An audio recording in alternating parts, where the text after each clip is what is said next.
Shalom, berjumpa kembali di dalam program DIK, Depth Insight Growth, bersama saya Pendeta Edward Taliwongso. Program ini menyajikan diskusi dan kajian mendalam mengenai tokoh, tema, ataupun narasi tertentu di dalam Alkitab. Dan pada kesempatan ini kita melanjutkan seri The Ten Commandments, kita mengangkat hukum yang ke-8, jangan mencuri. Hukum yang memerdekakan. Bagaimana apabila kita belajar menghormati yang bukan milik kita, akan menolong umat-umat Tuhan untuk dimerdekakan dalam kehidupan ini. Mungkin ini hukum yang sederhana, tetapi apakah kita sudah tahu cakupannya di dalam kehidupan? Mungkinkah ada hal yang sementara kita lakukan tanpa kita sadari sebenarnya adalah pelanggaran terhadap hukum yang ke-8, yaitu jangan mencuri. Pada kesempatan ini kita akan mencoba melihat bukti-bukti Alkitabiah yang akan menolong kita untuk mempelajari tentang hukum yang memerdekakan, jangan mencuri. Saya mengajak pemirsa di rumah untuk bergabung dan memberikan komentar yang positif lewat akun media sosial kami, entah itu lewat Facebook atau YouTube, dan saudara boleh memberikan komentar Anda seputar pembahasan yang kami angkat pada kesempatan ini. Dan untuk membahas pelajaran kita pada kesempatan ini, kami telah mengundang seorang narasumber. Narasumber kita adalah Pendeta Michael Bawengan, Master of Ministry. Beliau menamatkan pendidikan Master of Ministry-nya dari Adventist International Institute of Advanced Studies Philippines pada tahun 2018. Menikah dengan Ibu Jane Roti, Eskom, dan keluarga ini diberkati Tuhan dengan 2 orang anak, Emily dan Estherly. Hamba Tuhan telah memiliki pelayanan selama tahun-tahun pelayanan selama 15 tahun dan saat ini dipercayakan sebagai gembala jemaat di Smyrna, Remnan Rapi, dan juga Bukit Loreng, Gereja Masih Advent Hari ke-7, Daerah Conference Manado dan Provinsi Maluku Utara. Dengan pengalaman dan latar belakang pendidikan dari hamba Tuhan ini, saya percaya akan sangat menolong kita semua untuk melihat hukum ini dari sudut pandang yang berbeda dan akan semakin memperkaya pemahaman kita tentang hukum yang memerdekakan ini. Mari kita sapa narasumber kita. Apa kabar Pendeta Michael Bawengan? Ya, kabar baik Pendeta, semoga Pendeta juga kabar baik. Puji Tuhan. Ya, terima kasih, saya percaya ini kali yang kedua Pendeta boleh iya, benar. diundang di program DIK, dan terima kasih telah mengambil waktu boleh berbagi melayani bersama-sama dengan Sama-sama. pemirsa di rumah. Tetaplah bersama dengan kami karena setelah yang satu ini kita akan kembali bersama narasumber kita, Pendeta Michael Bawengan, tetap di program DIK, Depth Insight Growth. Kembali lagi bersama dengan kami di dalam program DIK, Depth Insight Growth, di mana kita akan mempelajari Alkitab secara mendalam untuk memperluas wawasan dan mengharapkan terjadi pertumbuhan kerohanian. Dan bagi saudara-saudara yang baru bergabung, topik yang kita angkat pada kesempatan ini adalah hukum yang memerdekakan bagian ke-8, yaitu jangan mencuri. Dan pemirsa di rumah, kita akan membaca kitab suci. Tetapi sebelumnya, kita berdoa meminta tuntunan Roh Kudus. Bapa kami, Allah yang bertakhta di dalam kemuliaan sorga, hati kami dipenuhi dengan ucapan syukur, berterima kasih untuk kasih sayang, berkat, pertolongan yang Tuhan limpahkan dalam hidup kami. Saat ini ya Tuhan, kami kembali lagi akan membaca, mendiskusikan, bertukar pikiran. Kiranya kuasa Roh Suci menolong kami, memampukan hamba-Mu, Pendeta Michael Bawengan, yang akan menuntun di dalam diskusi, di dalam pendalaman Alkitab ini. Di dalam nama Yesus Kristus kami sudah berdoa. Amin. Pemirsa, kami ajak Anda untuk bergabung di dalam pembacaan firman pada kesempatan ini. Dan mari kita buka Alkitab kita di dalam Keluaran pasal 20, ayatnya yang ke-15. Keluaran pasal 20 ayatnya yang ke-15, jangan mencuri. Demikianlah kita sudah membaca ayat firman Tuhan yang menjadi landasan dari diskusi kita pada kesempatan ini. Dan untuk itu tanpa berlama-lama lagi, mari kita langsung kepada narasumber kita. Pendeta Bawengan, bolehkah berikan sedikit latar belakang ketika Tuhan memberikan hukum ini? Bagaimana situasi, kondisi, peristiwa ataupun tujuan khusus Tuhan ketika memberikan hukum ini kepada bangsa Israel? Disilakan. Iya. Hukum ke-8 yang menjadi fokus kita pada saat ini. Dan ini tidak terlepas atau tidak terpisah dari 9 hukum yang lainnya. Ya. Jadi keterangan tentang waktu, kemudian lokasi, peristiwa, dan tujuan sehubungan dengan latar belakang Allah memberikan hukum itu mulai dari part 1, mulai bagian 1 hingga pada saat ini tidak jauh berbeda. Ya. Bahkan jika ada sedikit perbedaan itu justru memperkaya para pemirsa atau para pendengar yang menyaksikan program ini. Itu juga akan menambah pengetahuan dari para pemirsa. Hukum Allah tentunya yang kita tahu adalah diberikan di Gunung Sinai. Ya. Kalau kita baca ayat-ayat daripada kisah ini, maka jarak antara Mesir dan padang gurun Sinai itu ditempuh dalam waktu 3 bulan. Ya. 3 bulan, artinya bahwa saat bangsa Israel tiba di padang gurun Sinai, 3 bulan setelah mereka keluar dari tanah Mesir. Dan saya ingin menyampaikan ada hal yang menarik terkait dengan Gunung Sinai ini. Ya. Yang pertama, Musa saat melarikan diri dari Mesir ke Midian melalui jalur ini. Itu berarti bahwa Musa pernah menginjakkan kaki di sekitar Gunung Sinai. Karena dia berada di jalur gurun atau padang gurun Sinai. Lalu yang kedua, saat Musa menggiring kambing domba Yitro, mertuanya ini ke gunung Horeb atau gunung Sinai, maka Tuhan menampakkan diri kepadanya di dalam nyala api. Ya. Dan sebagaimana narasumber dari part yang lain mengatakan bahwa gunung Sinai ini memiliki hal tersendiri atau sesuatu yang istimewa bagi Musa. Ya. Jadi Musa memiliki kenangan yang tersendiri dengan Gunung Sinai. Jadi tentu sama seperti kita, kalau ada tempat yang istimewa, pasti itu akan mudah sekali kita ingat dan untuk dikenang. Kemudian yang ketiga, saat Musa menghadap Firaun dalam Keluaran pasal 5 ayat 3, firman Tuhan berkata, lalu kata mereka, Allah orang Ibrani telah menemui kami. Izinkanlah kiranya kami pergi ke padang gurun. Jadi padang gurun di sini yang dimaksud adalah padang gurun Sinai. 3 hari perjalanan jauhnya. Sebenarnya hanya 3 hari mereka tiba di sana. Tapi kita tahu cerita sebelum pasal-pasal ini mereka bersungut-sungut dan lain sebagainya. Akhirnya perjalanan mereka menjadi agak lebih lama. Dari 3 hari menjadi 3 bulan. Jadi tujuan mereka untuk mempersembahkan korban kepada Tuhan. Jadi kita buat kesimpulan, alasan mereka keluar adalah untuk pergi beribadah. Mungkin kita bisa bilang bahwa ini alasan yang dibuat-buat oleh Musa supaya yang penting mereka bisa keluar. Tetapi sebenarnya apa yang Musa katakan kepada Raja Firaun itu benar. Bahwa memang mereka akan pergi untuk beribadah. Mereka pergi untuk bertemu dengan Tuhan. Jadi kata-kata Musa itu benar. Mereka mau ke Gunung Sinai untuk bertemu dengan Tuhan. Karena di Gunung Sinai lah Allah ingin menyatakan eksistensi kerajaannya melebihi kerajaan dunia. Tuhan ingin agar supaya 10 hukum, agar supaya hukumnya ini disampaikan kepada dunia. Tuhan boleh-boleh saja umumkan hukum itu di Mesir. Boleh saja mungkin dari tiap satu keluarga ke keluarga yang lain. Tapi kenapa Gunung Sinai dipilih oleh Tuhan? Karena dari Gunung Sinai inilah bukan cuma bangsa Israel yang akan mendengarkan hukum ini. Tapi dari Gunung Sinai 10 hukum ini dikumandangkan kepada dunia. Lalu kemudian pada waktu itu ada peristiwa yang luar biasa terjadi. Dalam buku 28 Doktrin Dasar Alkitabiah dari Gereja Masih Advent Hari ke-7, bab 19 halaman 271, dan itu sepadan dengan apa yang Alkitab katakan, semua mata tertuju ke atas gunung, puncaknya ditutupi asap tebal.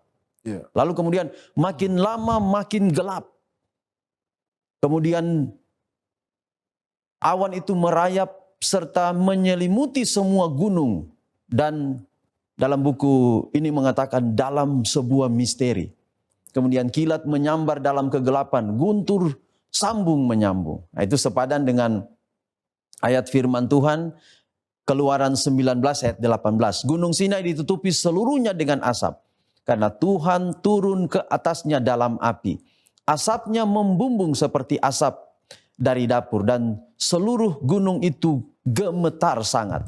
Begitu dahsyat pernyataan kemuliaan hadirat Tuhan, sehingga seluruh bangsa Israel gemetar. Kalau kita perhatikan di sebelum peristiwa ini, sebelum bangsa Israel keluar dari Mesir, ada 10 tula yang terjadi. Memang mereka melihat kedahsyatan Tuhan.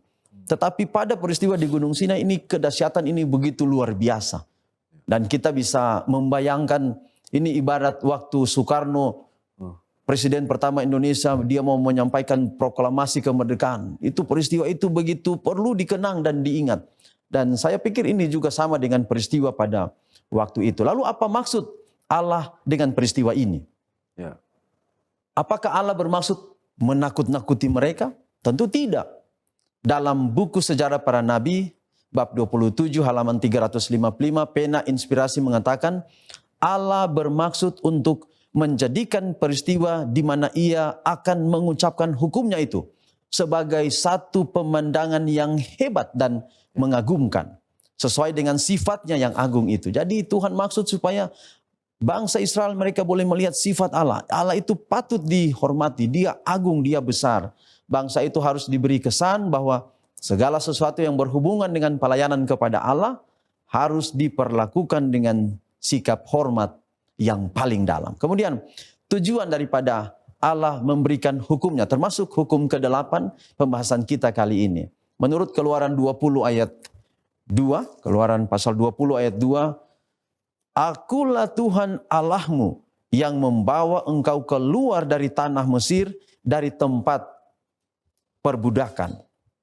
Jadi yang pertama dari ayat itu, tujuan daripada Allah membacakan atau mengumumkan 10 hukum ini adalah Allah menyatakan dirinya sebagai penguasa tertinggi dan dahsyat. Jadi kalau bilang Firaun itu raja yang hebat, sekarang Allah sementara menyatakan saya raja yang hebat bagi kamu, bagi bangsa Israel. Lalu kemudian yang kedua, Allah juga menggambarkan dirinya sebagai penebus umatnya.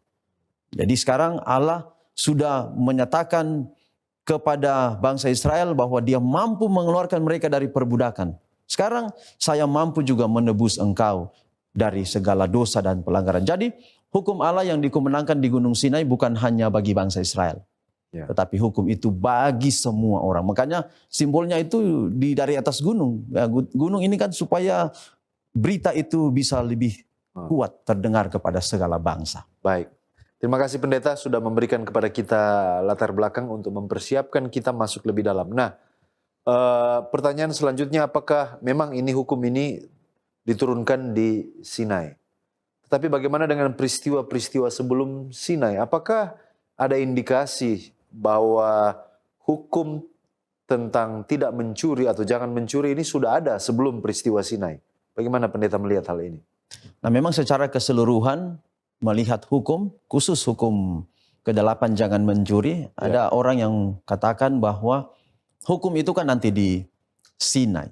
Ya. Tapi sekarang kita mau melihat apakah memang betul hukum itu nanti ada di Sinai. Apa bukti-bukti yang kita bisa lihat? Jadi hukum Allah itu adalah pantulan tabiat Allah. Alkitab memperlihatkan ciri-ciri Allah di dalam hukumnya.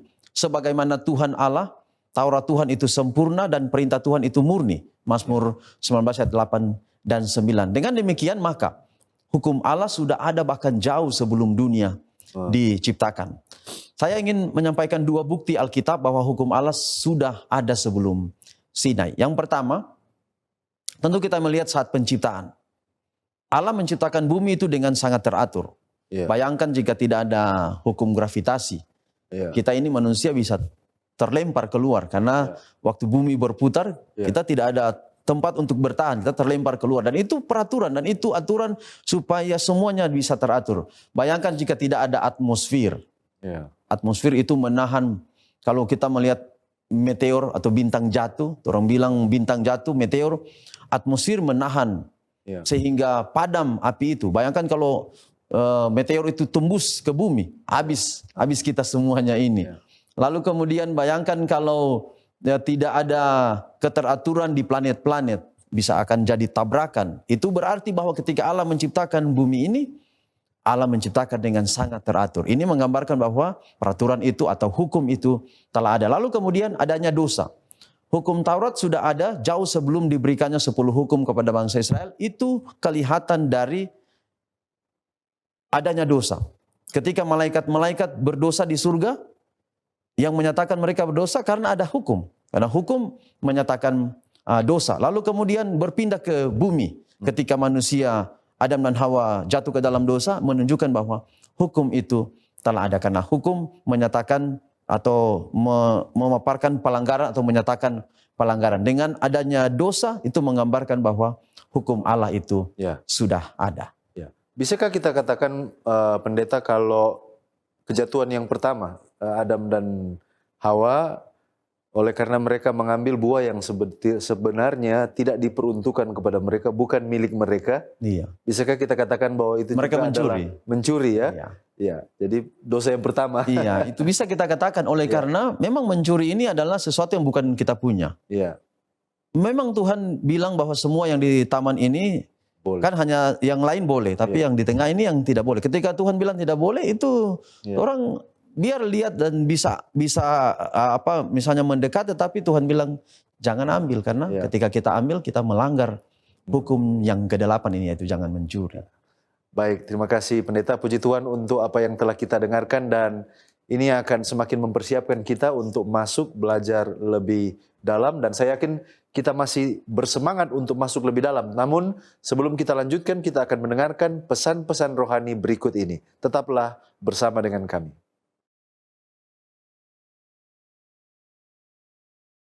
Masih di program DIK, Depth Inside Growth, dan tadi kita sudah mendengarkan latar belakang dari pemberian hukum dan bagaimana sebenarnya prinsip dari hukum ini sudah ada sebelum Sinai. Dan sekarang mari kita akan lanjutkan pendalaman Alkitab kita. Kita akan kembali kepada narasumber kita. Pendeta Michael Bawengan, apakah di dalam Alkitab ada cerita atau ayat tertentu tentang penurutan terhadap hukum ini, jangan mencuri, dan ada berkat? Atau pelanggaran lalu kemudian ada kutuk, sehubungan dengan hukum ke-8 yang sementara kita bicarakan ini? Ya, ada beberapa ayat yang nanti akan saya sampaikan sebentar. Tapi saya ingin menyampaikan bahwa hukum ke-8 ini cakupannya banyak. Dan terkait dengan hukum jangan mencuri ini. Itu termasuk jangan engkau merampas, kemudian ini merampas hak. Janganlah kau tahan upah. Jadi upah seorang pekerja harian tahan nanti besok, ditunda-tunda. Jadi itu mencuri. Kemudian tamak. Kemudian pemerasan, kita memeras orang karena dia lemah dan sebagainya. Kemudian berdagang dalam usaha, kemudian kita mengambil kesempatan karena kelemahan mungkin orang konsumen atau yang lain-lain. Jadi itu bagian daripada hukum jangan mencuri ini. Kemudian ada beberapa ayat di dalam Alkitab, Imamat pasal 19 ayat 13, katakan janganlah engkau memeras sesamamu manusia, dan janganlah engkau merampas, janganlah kau tahan upah seorang pekerja harian sampai besok harinya. Dan jika hukum ini dituruti, di bagian awal dari Imamat pasal 19 ini tentang kekudusan. Jadi kalau kita mematuhi hukum ini, maka menguduskan diri kita. Artinya menguduskan diri kita artinya kita layak di hadapan Tuhan dengan tidak melakukan ini. Kemudian Imamat 19 ayat 33, apabila seorang asing tinggal padamu di negerimu, janganlah kamu menindas dia.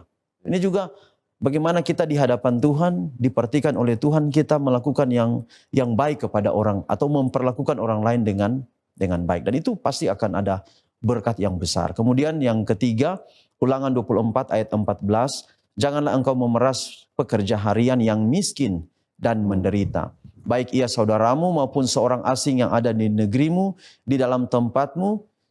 Dan jika hukum ini dituruti, maka berkat bagi si pelaku usaha atau si tuan rumah dan melakukan itu, maka hubungan sosial, reputasinya baik dengan sesamanya yang ada di sekitarnya.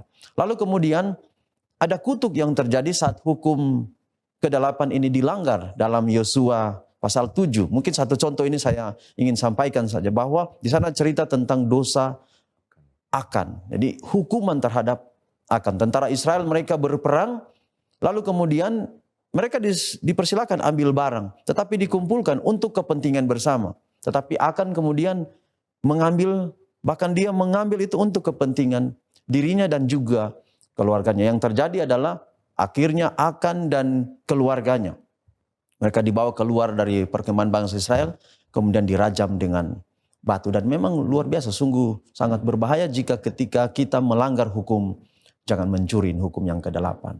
Ya.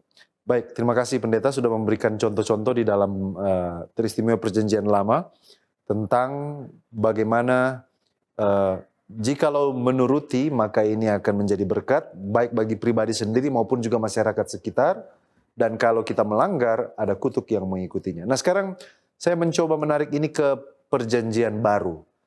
Apakah para penulis Perjanjian Baru, apakah itu Rasul Paulus atau Yohanes, pernah ditegaskan kembali tentang jangan mencuri ini? Bagaimana pendeta melihat? Iya.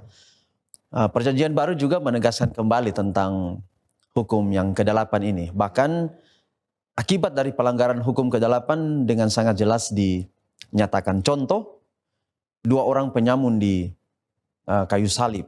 Ya. Di kiri dan kanan Yesus. Karena dari Kamus Bahasa Indonesia, Kamus Besar Bahasa Indonesia, penyamun adalah perampok atau perampas. Artinya 2 orang di samping kiri dan kanan. Kenapa mereka ada di kayu salib? Karena mereka melanggar hukum ke-8.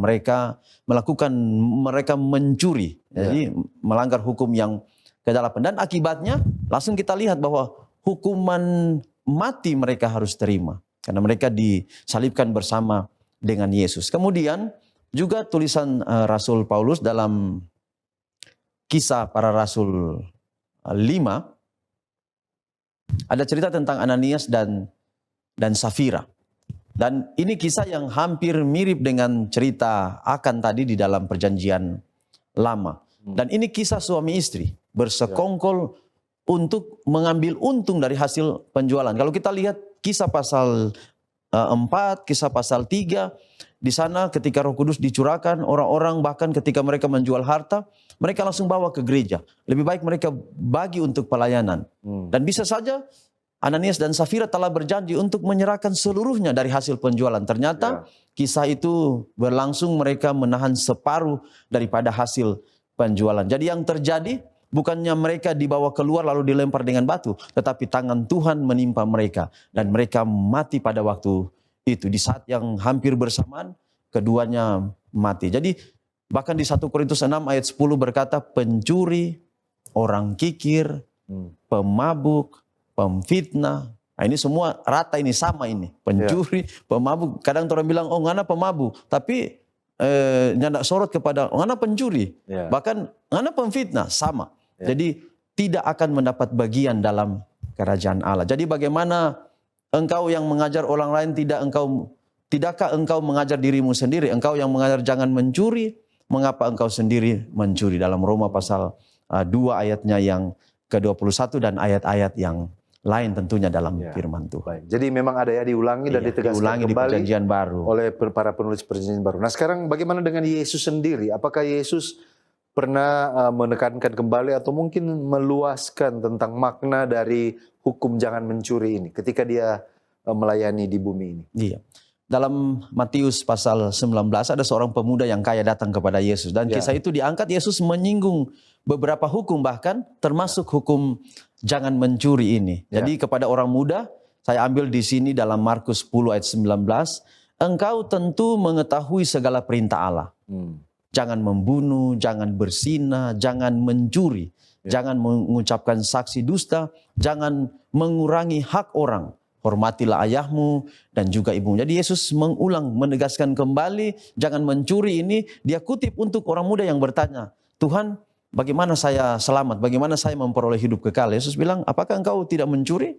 Karena itu menjadi sebuah hal yang perlu dilakukan oleh orang muda itu jika dia mau masuk surga atau mendapatkan keselamatan. Mungkin kira-kira begitu. Ya. Jadi Yesus dalam percakapan dengan orang muda yang kaya raya ya, mengingatkan kembali mengingatkan hukum itu. tentang hukum itu. Iya. Baik, terima kasih pendeta, dan kita sudah melihat penegasan di perjanjian lama melalui kisah, cerita, dan juga diulangi kembali oleh para penulis perjanjian baru, bahkan dikuatkan oleh Yesus sendiri dalam pelayanannya. Dia tidak mengabaikan hukum yang ke-8, jangan mencuri. Nah, berikut ketika kita akan kembali, pendeta, kita akan mencoba melihat bagaimana perluasan dari hukum ini di kita yang hidup di zaman modern ini. Jangan kemana-mana, karena setelah yang satu ini kita akan kembali bersama dengan narasumber kita, pendeta Michael Bawengan, tetap di program DIK, Depth Inside Growth. Kembali lagi di dalam program DIK, Depth Inside Growth, dan kita masih melanjutkan pembelajaran kita tentang hukum yang ke-8, hukum yang memerdekakan, jangan mencuri. Nah, pendeta, bagaimana perluasan hukum ini di zaman modern sekarang? Karena bisa saja kita mungkin tanpa kita ketahui di zaman modern ini, kita sementara mencuri. Ya. Dan itu sebabnya kita perlu menarik hukum ini dalam seberapa itu relevan dengan kehidupan kita, teristimewa umat-umat Tuhan di zaman sekarang. Bagaimana pendeta melihat hal ini? Jadi memang kita bisa bayangkan kalau hukum jangan mencuri ini tidak berlaku lagi. Iya. Luar biasa, kita bisa ambil barang orang lain dengan seenaknya. Bahkan di negara kita pelanggaran terhadap hukum ini disebut tindak pidana. Iya. Bahkan ada hukumannya, walaupun tidak hukuman mati, tapi sekurang-kurangnya 3 atau sampai 5 tahun penjara. Itu berarti bahwa sangat penting hukum ini masih diterapkan dan sangat relevan. Mencuri artinya mengambil barang orang lain tanpa sepengetahuan pemiliknya. Tapi menahan hak orang lain juga disebut mencuri. Dan sadar atau tidak sadar, tindakan pidana ini sering sekali terjadi di sekitar kita. Bahkan sekarang kalau yang namanya korupsi, kemudian nepotisme, KKN itu sebenarnya bagian daripada pelanggaran terhadap hukum yang ke-8 ini. Di tengah pandemi mungkin karena perusahaan mengalami kolaps, kemudian dana kurang, tidak bisa membayar upah karyawan, lalu pemilik akal-akalan untuk ini dan itu, maka ini bagian daripada dia mencuri hak daripada karyawannya itu. Jadi memang sangat relevan dan ini sangat penting untuk kita. Kalau kita turuti baik-baik hukum ke-8 ini, wah, berkat bisa kita rasakan dan bisa kita terima. Jadi sangat relevan pendeta untuk saat ini. Nah, apakah mungkin di dalam tulisan Roh Nubuat ada pekabaran khusus hubungan dengan bagaimana umat-umat Tuhan menjaga dengan sangat hati-hati ya tentang hukum yang ke-8 ini? Iya. Pendeta inspirasi atau Ellen White sendiri dalam peristiwa ketika bangsa Israel ada di seputaran Gunung Sinai, ketika hukum ini dibacakan kepada bangsa Israel, Ellen White langsung menyoroti khusus hukum yang ke-8 ini dengan kalimat seperti ini. Hukum jangan mencuri ini menuntut kejujuran. Jadi dan memang Ellen White soroti itu. Kalau seorang jujur, maka dia bisa mengalahkan niat untuk mencuri itu. Itu kejujuran menjadi bagian yang sangat penting dalam soal-soal paling kecil sekalipun, dalam urusan orang punya kehidupan. Kemudian jadi kejujuran yang sangat ditekankan. Jadi kalau kita jujur, maka kita dengan sangat baik melakukan hukum ke-8. Jadi tulisan Ellen White saya mungkin ambil bagian kecil saja dari apa yang Ellen White tulis tentang hukum ke-8 adalah kejujuran. Kejujuran ya. Ya, kalau kejujuran saya teringat kepada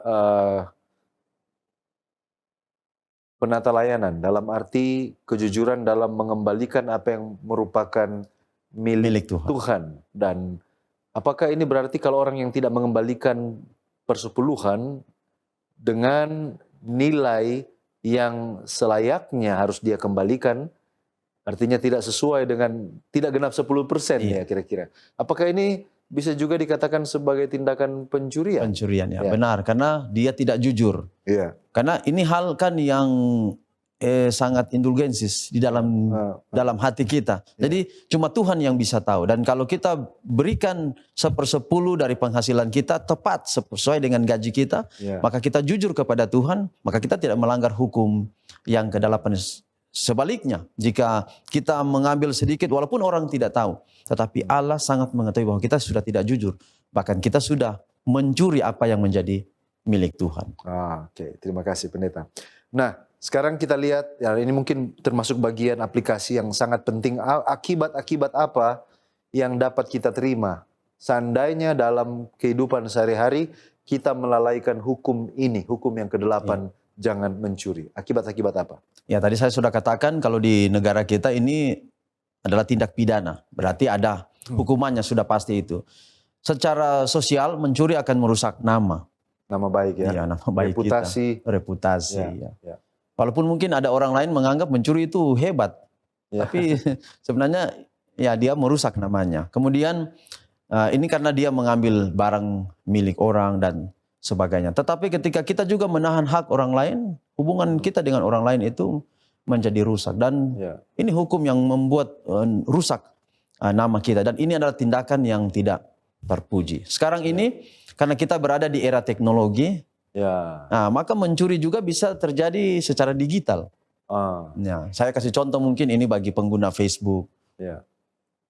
Ada mungkin orang yang tidak suka dengan saya, tapi saya kepo, istilah kepo untuk mencari tahu tentang dia. Jadi saya membuka akunnya, kemudian itu saya mencuri data, mencuri informasi, dan saya sudah melakukan sesuatu yang tidak jujur dalam saya punya kehidupan. Mungkin itu hal-hal yang sederhana, yang kecil, tapi kita tidak menyadari kita melanggar hukum yang ke-8 ini. Dan mungkin masih banyak contoh-contoh yang lain yang sangat relevan dengan kehidupan kita. Betapa penting menuruti hukum yang ke-8 ini.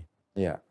Nah, kalau begitu pendeta, langkah-langkah apa yang kira-kira dapat saya lakukan supaya saya dapat dimampukan menuruti hukum ini di tengah-tengah begitu banyak godaan di sekeliling kita yang membujuk kita untuk melanggar hukum ini? Apakah ada kiat-kiat yang dapat kita lakukan agar kita semua dapat menuruti hukum ini? Iya. Nah, yang pertama mungkin sederhananya adalah bahwa kenapa kita mencuri? Itu pertanyaan. Kenapa kita mau mengambil milik orang lain? Itu berarti ada keinginan yang muncul di situ. Nanti itu akan dibicara di hukum yang berikutnya. Karena itu akan memicu kita tidak bisa miliki, kita tidak miliki barang itu dan tidak bisa. Kemudian kita mau, akhirnya kita melakukan itu. Jadi itu berarti bahwa kita hidup seadanya. Jangan kita melebihi apa yang harusnya kita alami sekarang ini. Kemudian yang kedua adalah rajin dan ulet. Jadi gunakan seperti Pengkhotbah 9:10, apa yang dijumpai tanganmu untuk dikerjakan, kerjakanlah itu dengan sungguh-sungguh. Karena kalau kita bekerja dengan sungguh-sungguh, kita mendapatkan gaji secukupnya, maka kita tidak punya keinginan untuk mencuri atau memiliki barang orang lain. Dan yang paling terpenting, poin yang paling terpenting yang saya soroti pada part kali ini adalah bahwa loh batu yang berbentuk cinta itu, yang berbentuk kasih itu, ini berlaku kepada semua hukum Tuhan, 10 hukum Tuhan. Bahwa kalau kita menuruti hukum didasari karena kita mengasihi Tuhan, mencintai Tuhan, sama seperti nilai daripada hukum itu. Maka kita tidak dengan mudah untuk melanggar hukum, bahkan mencuri sekalipun. Kalau saya menyayangi tetangga saya, karena saya mencintai Tuhan, maka barangnya itu bahkan saya akan jaga dengan baik. Sampai orangnya bisa datang, lalu saya kembalikan milik itu, miliknya dia itu kepadanya. Kalau tidak, saya terpancing untuk curi saja. Karena dia juga tidak lihat. Maka dasar daripada saya menuruti hukum ini, kiat-kiat yang paling penting adalah karena saya mencintai Yesus. Iya, baik. Seringkali juga mungkin orang yang melayani mencuri pujian dan kehormatan yang sebenarnya itu hanya menjadi milik Tuhan saja. Tapi ketika kita mengambil pujian dan penghormatan itu untuk diarahkan kepada kita yang melayani, apakah itu juga termasuk bisa dikategorikan mencuri, pendeta? Bagaimana pendeta melihat? Saya waktu bersama pendeta Edo, waktu di Unclave Choir, ada hal yang saya belajar hingga hari ini saya tidak pernah lupa. Yaitu ketika orang mengatakan kepada saya waktu selesai saya menyanyi dengan choir, lalu orang katakan, pendeta mantap itu suara.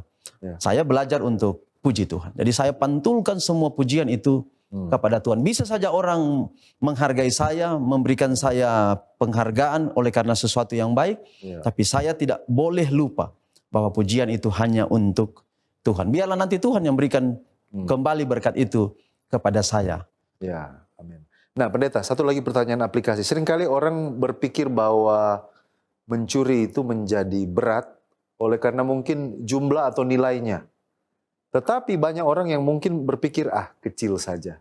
Sehingga mungkin banyak yang akan lebih banyak jatuh kepada yang kecil-kecil ini daripada yang nilainya besar atau fantastis. Nah, bagaimana pemandangan Tuhan? Apakah Tuhan melihat, ini mencuri yang besar, mencuri yang kecil? Bagaimana pendeta melihat hal ini? Dan ini bisa menjadi bahaya. Ya, bagaimana? Memang dari pertanyaan itu, artinya kita sebenarnya kita sudah melakukan pelanggaran terhadap hukum ke-8, tapi kita mungkin tidak tahu bahwa itu melanggar. Atau mungkin tidak ketahuan oleh orang lain. Nah, artinya bahwa kalau dari hal-hal kecil kita biasakan, maka kita akan dimampukan melakukan hal-hal yang lebih besar. Dan kadang-kadang nanti sudah kita lihat hal yang besar, kita sudah mencuri. Nah, di situ baru kita menyadari. Jadi dari hal kecil kita harus memang langsung diproteksi supaya kita tidak melakukan hal dari sejak yang nilai-nilainya mungkin kecil, sepele, kita perlu menanamkan nilai-nilai kejujuran. Mungkin di rumah ya, di gereja, mungkin di mana. Anak-anak kita juga ajarkan. Kan waktu kalau kita gunakan melebihi, kita sudah mencuri. Waktu yang mungkin untuk anak-anak kita pakai untuk hal yang... Ya, betul. Jadi memang ini sangat luas. Sangat luas. Wilayah cakupan daripada aplikasi daripada hukum yang ke-8 ini. Baik, pendeta, terima kasih sekali untuk diskusi kita. Sangat menarik pendalaman kita pada kesempatan ini. Dan saya percaya kita semua sangat terberkati lewat program diskusi ini. Dan sekarang kita tiba kepada bagian kesimpulan. Sebagai closing statement, bolehkah pendeta Michael Bawengan memberikan manfaat-manfaat rohani dari diskusi ini yang boleh kita semua bawa pulang? Saya mungkin mengambil pengalaman dari papa saya. Dia adalah seorang pembawa bentor, becak motor. Satu waktu dia pulang ke rumah dan ada tas berisi uang. Tapi dengan sangat mudah dia dalam hatinya tidak ada niat untuk mengambil uang itu. Padahal kalau dia ambil orang juga tidak tahu. Tapi dia mencari di kota Tobelo itu untuk mengembalikan. Dan dia berhasil menemukan orang dan dia mengembalikan. Nah, saya memberikan kesimpulan bahwa kalau kita biasakan dalam diri itu akan menjadi mendarah daging dalam diri kita. Tapi kalau kita tidak biasakan untuk melanggar hukum ke-8, itu akan menjadi sesuatu yang mudah. Kita mudah untuk mengatasi bahwa kita tahu bahwa itu milik orang lain. Bahkan dompet yang kita temukan di jalan, kita tahu itu bukan kita punya. Bahkan kita tidak peduli bahwa biarkan saja. Atau kita ambil lalu kita mencari orang untuk kita kembalikan. Jadi memang harus membiasakan sehingga itu menjadi termeterai di dalam hati kita. Itu kesimpulan yang dapat saya bagikan kepada Jadi perlu untuk dibiasakan. Bahkan dari yang nilai-nilainya kecil ya. Perlu dibiasakan supaya ini menjadi sesuatu yang menjadi alamiah tindakan kita apabila kita menghadapi ujian, apakah jujur atau tidak. Nah, baik, terima kasih pendeta, dan bolehkah pendeta mendoakan diskusi kita dan juga mendoakan pemirsa di rumah yang menyaksikan tayangan ini. Baik, mari kita tunduk kepala dan kita berdoa. Bapa kami di dalam kerajaan sorga, Allah yang penuh kasih, sudah menyediakan semuanya untuk kami. Dan kami tidak memiliki alasan untuk mencuri. Oleh karena Tuhan sudah penuhi semua kebutuhan kami. Hari ini atau saat ini Tuhan, kami telah diberkati dengan pelajaran yang indah. Biarlah kami tidak hanya senang untuk mendengarkan pekabaran ini. Tapi biarlah kami dimampukan untuk menghidupkannya dalam kehidupan kami hari lepas hari. Bukan hanya terkait milik Tuhan, tetapi juga milik sesama kami di sekitar kami. Bahkan dalam keluarga kami. Kami tidak mau menggunakan atau melanggar pelanggaran terhadap hukum ke-8 dalam kehidupan kami setiap hari. Mampukan kami Tuhan untuk menganggap bahwa milik orang lain itu adalah milik mereka dan sangat berharga. Mampukan kami untuk tidak melakukan pencurian dan dalam hal apa saja. Tentu saja Tuhan, kami boleh dimampukan oleh karena Yesus berkuasa atas kehidupan kami. Meteraikanlah pekabaran ini di hati kami. Berkati juga Cornelius Media dengan program yang begitu indah. yang boleh kami nikmati saat ini. Pendeta Edward Taliwongso dalam pelayanan dan tugas tanggung jawab, Tuhan juga memberkati. Inilah doa kami ya Bapa, ampunilah dosa dan kekurangan kami, sekali lagi hamba-Mu serahkan pemirsa di mana saja berada, kami alaskan doa ini dalam nama Yesus Tuhan dan Juru Selamat kami. Amin. Amin. Puji Tuhan untuk pembahasan topik yang sangat menarik pada kesempatan ini, dan saya mengucapkan terima kasih kepada narasumber kita, Pendeta Michael Bawengan. Terima kasih Pendeta yang sudah membagikan berkat rohani bagi kita semua. Tuhan Yesus memberkati Pendeta dan keluarga dalam pelayanan di jemaat yang telah ditentukan. Terima kasih juga kepada pemirsa di rumah yang tetap setia bersama dengan kami.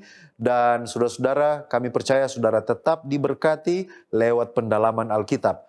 Mengucapkan terima kasih juga kepada sahabat Hope Channel yang terus menyaksikan tayangan ini dan terus diberkati lewat diskusi Alkitab sebagaimana yang terus kami tampilkan di dalam program DIK, Depth Insight Growth. Dan jika Anda telah diberkati lewat pelayanan media ini, berkenan kiranya saudara untuk like, follow, atau subscribe akun media sosial kami dan bagikan link tayangan ini kepada orang-orang yang terkasih. Pemirsa di rumah, demikianlah perjumpaan kita pada kesempatan ini. Kita akan jumpa kembali pada episode mendatang. Saya Pendeta Edward Taliwongso dan kru yang bertugas undur diri. Shalom.